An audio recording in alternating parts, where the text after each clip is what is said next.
আসসালামু আলাইকুম। আশা করি আল্লাহর রহমতে আপনারা সবাই ভালো আছেন। আজ আমি আবার একটি রেসিপি নিয়ে হাজির হয়ে গেলাম।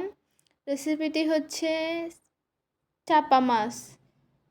এই মাছ সবাই চিনেন আশা করি। আমি আজকে এই মাছটা রান্না করব খুব সহজে ঘরোয়া মশলায়।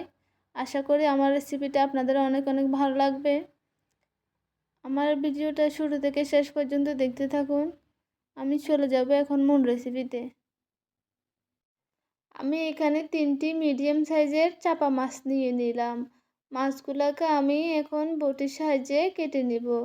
সবগুলো পরিষ্কার করা হয়ে গেলে সাইজ অনুযায়ী আমি মাছগুলোকে পিস করে নেব।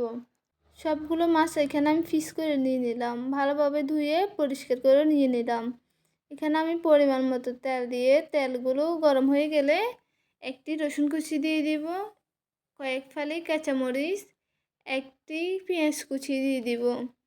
সবগুলো একটু ভালোভাবে নেড়েচেড়ে ভেজে নিব। ভেজে নেওয়া হয়ে গেলে দিয়ে দিব একটি টমেটো কুচি। আবারও সবগুলো ভালোভাবে নেড়েচেড়ে দেব। টমেটোগুলো এখানে গলে গেলে দিয়ে দিব হাফ চামচ মরিচের গুঁড়া, হাফ চামচ হলুদের গুঁড়া, হাফ চামচ ধনিয়া গুঁড়া, মাছের মশলা হাফ চামচ দিয়ে দিব, পরিমাণ মতো লবণ। এখানে আমি একটি ম্যাগি মশলা দিয়ে দিলাম। সবগুলো দেওয়া হয়ে গেলে কাঠির সাহায্যে আমি আবারও ভালোভাবে মিশিয়ে নেব। কষানোর জন্য অল্প পরিমাণ পানি দিয়ে দিব। পানি দেওয়া হয়ে গেলে আবারও কাঠির সাহায্যে ভালোভাবে সবগুলো মশলা ভালোভাবে মিশাতে থাকবো। মিশানো হয়ে গেলে এখানে আমি একটু ঢাকনা দিয়ে কষানোর জন্য দিয়ে দিব। সবগুলো মশলা কষানো হয়ে গেলে আবার একটু নেড়ে ছেড়ে ভালোভাবে মিশিয়ে নিব। মিশানো হয়ে গেলে দিয়ে দিব ধুয়ে রাখা মাছগুলো। একটি একটি করে সবগুলো মাছ এখানে আমি বসিয়ে দিলাম। সবগুলো মাছ দেওয়া হয়ে গেলে আবারও কাঠির সাহায্যে একটু নেড়ে ছেড়ে মশলার সাথে মাছগুলো মিশিয়ে নেব। ভালোভাবে মিশানো হয়ে গেলে আমি আবারও ঢাকনা দিয়ে মাছগুলো কষিয়ে নেব। মাছগুলো কষানো হয়ে গেলে এখানে পরিমাণ মতো পানি দিয়ে দিব।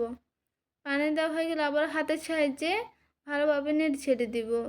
আমি এখানে ভালোভাবে মিশানো হয়ে গেলে আমি ঢাকনা দিয়ে মাছগুলোকে কিছুক্ষণ জন্য রান্না করে নেব। কিছুক্ষণ রান্না করার পর কয়েক ফালি টমেটো ফোড়া আমি দিয়ে দিব। সবগুলো টমেটো এখানে দেওয়া হয়ে গেলে আবার 1 মিনিটের মতন করে রান্না করে নেব। এখানে হয়ে গেলে চুলা থেকে নামানোর আগে থেকে কেটে রাখা ধনিয়া পাতাগুলো দিয়ে চুলা থেকে নামিয়ে নেব। আমার চাপা মাছের রেসিপিটি কেমন হয়েছে আপনারা কমেন্টের মাধ্যমে জানিয়ে যাবেন। যদি ভালো লাগে লাইক, কমেন্ট, শেয়ার এবং সাবস্ক্রাইব করে আমার পাশে থাকুন। আপনাদেরকে অসংখ্য ধন্যবাদ আমার ফুল ভিডিওটা দেখার জন্য। আমি পরবর্তী আরেকটি রেসিপি নিয়ে হাজির হব। সে পর্যন্ত আপনারা সবাই ভালো থাকবেন, সুস্থ থাকবেন। আল্লাহ হাফেজ। আসসালামু আলাইকুম।